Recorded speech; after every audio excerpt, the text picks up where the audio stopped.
Hello and welcome back to the Pregnancy and Postnatal Entrepreneurs Collective podcast. I am your host, Niamh Cassidy, business coach and mentor to birth and postpartum workers. And this episode is coming to you about a week and a half late because I did have an unexpected hospital admission. It was all a bit of a whirlwind and a bit crazy, but it does remind me that there are always going to be things that come up in your business, in your real life, that stop you from being able to run your business. And this last week and a half has been that for me. But also the big thing that we do know that comes every year is the summer. And it's really important that if we have children and we base our work life around when they're at school, that we have some plans for our business for the summer. So that is what we're going to talk about today, because when the kids are home and there is a lot more going on in lots of ways, and sometimes we just need to change up how we're doing things and also think about our priorities and how it is that we are going to survive the summer. Because summer is this pressure point that we just never seem to talk about. We never seem to talk about that things are different in the summer than they are during the school year. And it's something that I really feel that we need to address. But what we're not going to talk about is hustling and maximizing your time and getting loads of productivity done, because this is really just about surviving this period with your business and your health and your family life intact. So this is for you if you are a self-employed person that serves families and you have your own children that you care for as well, and you're trying to hold both of those things at once over these next few weeks. When we're getting ready for the summer, we need to be honest with ourselves and have an understanding of our own capacity and what it is that we can actually get done, especially when we have children around. So have a think about what is your minimum, what is the minimum amount of money that you need to make over the summer to just keep you ticking on? What is the minimum amount of clients that you need to give you that minimum amount of revenue? And also think about what's one thing that you don't want to drop the ball on. So one part of marketing or visibility that you want to be able to keep up over the summer. You may be able to do more than these minimums, but what we want to do is just set the minimums first so we have an idea of what has to be done. So your one visibility thing or your one marketing thing might be that you are going to have a blog out every week, or you are going to create 3 pieces of content every week. So whatever it is, just kind of write that down. And so you have your baseline. We know where we are starting, what absolutely has to get done over summer. So we're not thinking about we're really trying not to think about bringing in new things, having launches or starting a new program or adding in new offers or new services when we are busy over the summer with our family life as well. So just think about what the minimum is, as I said, and then if we have more that we can add in, great, but let's just get a baseline of what is a non-negotiable to be covered over the summer. Then have a think about what your working schedule is going to look like over the summer. You may have a consistent level of childcare, and we're going to talk about that a little bit more in a few minutes, over the summer, or you may not. You may have different things that happen. So you might have children on summer camp one week and not on another week. So have a look at your whole summer. Have a look at when you're completely off, when you're on your holidays or vacation. Have a look at when your children are at summer camp or not. Have a look at when you have family support for childcare or not. And just have a think about what days of the week that you can work every week and what hours in those weeks that you can work. And then we want to break that down into client work. So when is the time when we can actually go out and see clients or do online consultations, and when is the time when we can work on the business? So that might be your marketing, your visibility, your bookkeeping, your follow-up, your emails, that type of thing.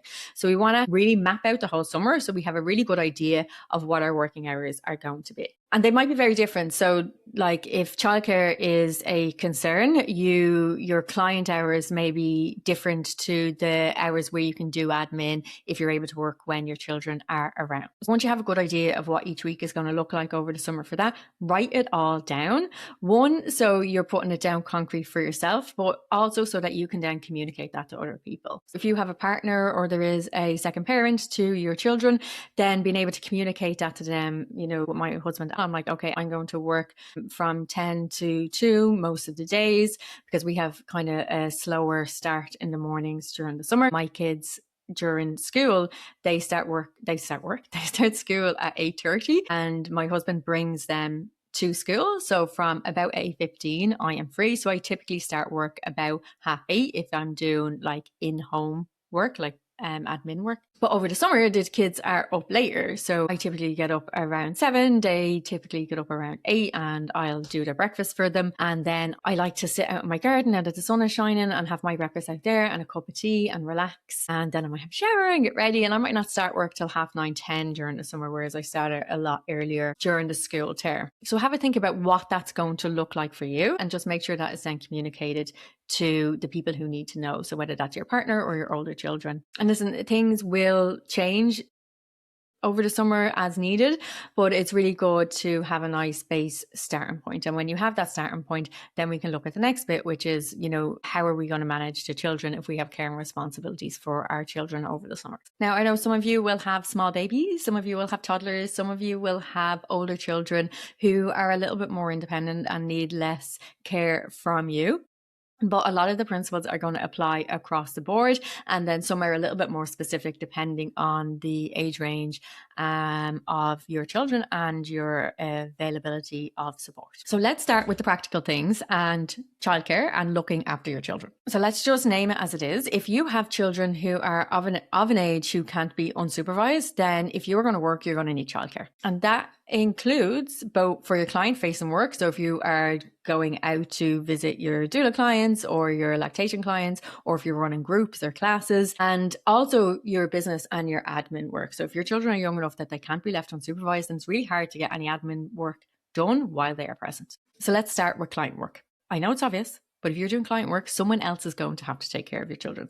So whether that's a partner or paid support or whoever it might be, you will need to have childcare for you to be able to do any work at all. Because you can't be on a home visit or even doing a video consult and also be available to your children. So let's sort the childcare, end of story, for the client work that you are doing. But then we also have to look at our business work, our working on the business, not just in the business. And this is where people really underestimate your own needs in relation to childcare and attention. And if you can't focus when your kids are around because they either distract you or because they physically need you, then you're going to need childcare for these hours as well, not just for your client time. So have a think about the different options that you have for childcare and what's going to work for you.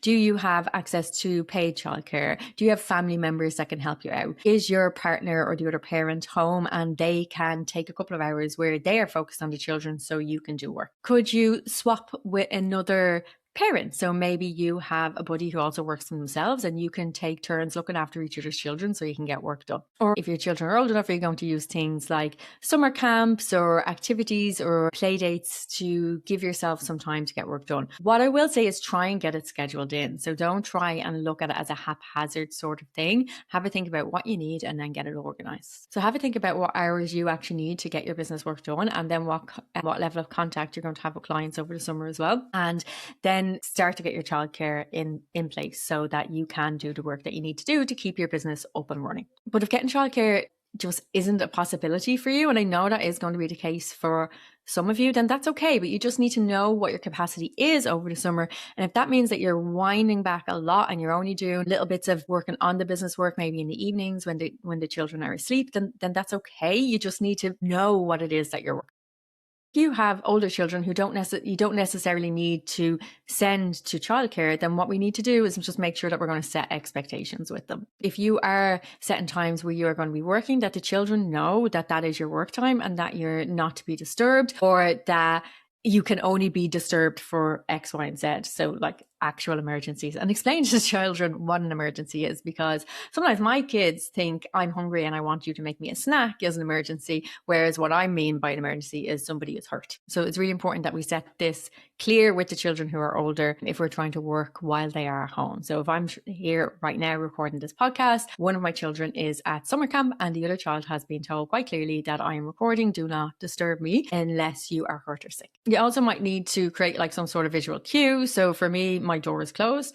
When I'm available, I leave the door to my office open, and when I'm not available, it is closed, so they know Mum's busy, I can't interrupt her now. I know not everybody will have an office, so just being able to let them know if I'm sitting at my laptop, don't disturb me, or whatever it might be. Now, listen, you're probably going to have to remind them. They're not going to get this straight off the bat, especially if they are used to you being consistently available. So, there are going to be bumps in the road. So that's okay. But it's just about being consistent and letting them know. And they will learn over time that when mom says she's busy, she genuinely means it, and I need to leave her alone. So chances are you do have less time over the summer to be able to do all of the work that you want to get done. So things like batching and time blocking are going to be really important. I talk about this all the time. I think it's really important in your business anyway, but it's even specifically more important during the summer to be just really focused on the task at hand and to be able to bring things together to get more done in the shorter amount of time that you have. So one task that I love to batch and that works really well for me and for my clients is social media. And I have a whole workshop in the Your Birth Biz membership about batching your 8 weeks worth of content for the whole summer. Here in Ireland, our children have 8 weeks summer holidays. So there's a lesson on that 8 weeks to get all that content done in 3 hours. And I've actually made it available as a separate course that you can buy. So if you check into the show notes for this, it's cheap and cheerful. The workshop is really, really short, and it gives you a frame and templates to get 8 weeks worth of content done in 3 hours. And this isn't like an empty promise. You actually can get the content done in around that amount of time if you follow the protocol that I've given. So if you feel that might be helpful for you, go check out that course. I've just done it for myself again, because sometimes I forget to practice what I preach. And oh my God, it's just like so amazing to be able to say, okay, I've got all my content prepared for summer. I don't need to worry about it. Now I might add in, I know I will add in a few more bits here and there when I have the capacity and the energy to do that. But at least I know that there's something going out every week, 3 times a week, and I'm covered for that. So that's one example of kind of batching, is getting all of your social media done in one time, getting it all scheduled out. Or it might be part of that is sitting down and recording all of your reels in one go. So this is where time blocking comes in. So we want to keep doing the same task in a period of time rather than switching tasks. So rather than recording one reel, then editing it, then doing a caption, then posting it, if you record all of the reels in one go, do all of the editing in one go, and do all of the posting captions in one go, you will actually be much more efficient with your time rather than changing from task to task. So you can do this with everything. So you might say from 9 to 10, I am replying to my emails, and that's your time block for emails, rather than just replying to them sporadically as they come in. That will actually take up more of your time than it will if you do it all in one go. Or it might be, say, on the last day of the month, I'm going to take 3 hours and do my bookkeeping, get it all done in one go, rather than saying, oh, I need to add that into my spreadsheet. I need to add that into my spreadsheet as they happen. So time blocking is scientifically proven to save you so much time, because every time we switch task, we lose about 90 seconds. So if you can imagine the amount of time you switch task over a whole day, the amount of time that you're losing is incredible. So we want to keep similar tasks done in blocks together, because that will really save you time. And when you're time short over the summer, that's really important. It also means that you're less likely to get distracted, because when we switch tasks, we often get distracted by something else, and then we switch task again, and then we have to switch back. So really having that focused time can be really helpful. And to make that happen, then it's really important to plan it and to write it down. So I find it much more helpful to do that the night before rather than in the morning, because if I do it the night before, I'm clearer. I can say, okay, I know what needs to happen. This is the times I'm going to do this. This is the time I'm going to do that. And then I can start the day at the time that I said, because that's what I have written down. If I leave it to that morning, then I'm like, maybe I don't really feel like starting right now, or that other thing looks more interesting. I think I'll do that. So if you're anything like me, you really want to get that written down to make sure that it actually happens, and it really will save you time, and you really will be more productive as well. Something else that you might need to consider is managing your client expectations over the summer. So if your availability and your ability to either be with clients or to communicate and respond with clients is different over the summer, then it's just important to let them know. If you have ongoing clients, say for example, if you are a birth doula, or you have lactation clients who have a package with you who you're following through with, if your like admin hours or your contact hours are different over the summer, then just let those people know. Just let them know what to expect so that they have a good understanding of what's happening. Also, when you are fully away, if you're going on holidays or on vacation, letting people know in advance that these are the times where I'm going to be away, and whether you will or will not respond to queries. So some people are happy enough to answer queries while they're on holidays, and other people that have a hard stop where, I'm not available at all from this date to this date. I will get back to you on my return. So just let people know those expectations so that they have it there. Also, if you have people that refer to you regularly, it can be helpful that they know when you're off as well. So for example, I refer regularly to two tongue-tie providers in particular, and both of them are now off for July. They're on annual leave, but they let me know that in advance so that I know then that if I need to refer a client for tongue-tie release, that they are not available and I will send them elsewhere, rather than wasting my own clients' time where they're trying to catch up, or I'm sending referrals that are not being seen because those people are on leave. So you want to let your current clients know your availability, but you also might let your community in general know about your availability. So you might put something up on Instagram, or if you have an email newsletter, you might send out a newsletter to your subscribers, just letting them know if your summer availability is different to what it typically would be and what they can expect from you over the summer. And something I see come up over the summer a lot is guilt. So you might be feeling guilty for working too much and not spending enough time, what you think might not be enough time with your children, or what you feel that you're supposed to do, or what Instagram is telling you that you should be doing with your summer and doing all of these activities. Or you might feel guilty for not being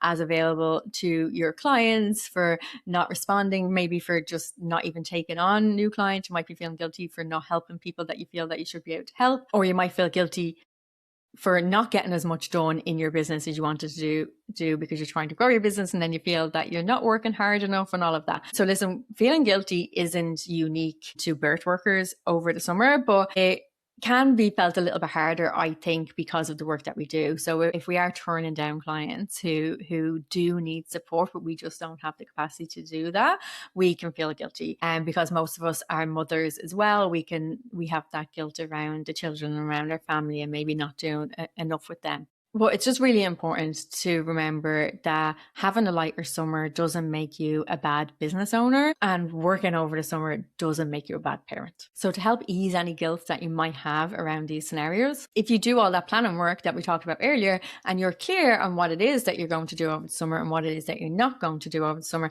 that can really help alleviate a lot of that guilt as well. So just try to give yourself a bit of compassion around all of this. Talk to yourself like a good friend, or like you might to a client if they were experiencing the similar feelings to what you might be experiencing if you are feeling guilty for going one direction or for going the other. So just remember, typically the summer isn't that good time to be launching or trying something new or trying to get lots of work done. So if you're only running at 60% over the summer or less, whatever it might be for you, that's okay. So remember, for your summer, what you're thinking about is, what is my minimum viable summer? What is the minimum amount of work that I need to do to keep some level of income and to meet my business goals that I have? What is your schedule going to be over the summer weeks? Get that written down and communicated to your partner or co-parent or support people and your children if they're that bit older, making sure that you have childcare arranged so that that minimum viable summer can happen, or that your children,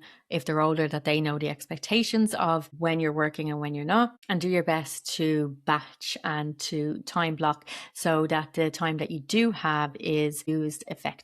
And if you feel the easy content creation for 8 weeks over the summer, that lesson would be helpful to you, there is a link in the show notes to sign up for that. So while we are all trying to grow our businesses and meet our goals, it's important to be honest with ourselves around our capacity around different times of the year, especially when we are balancing care and responsibilities with running a business as well. So be kind to yourself, enjoy your summer, get a plan so that it's less stressful, but don't just completely shut down and then feel guilty when September comes. You can plan out a little bit so that you get enough done to keep things taking over, and then you can get back into that busier work come September when you have more time. So let me know what you thought about of this episode. I love to hear from you via DM or pop me an email, and let me know what your summer plans are, whether it's your holidays or your vacations, or it's what you're going to get done in your business. I love to hear what is going on for everyone. Okay, talk to you soon. Bye.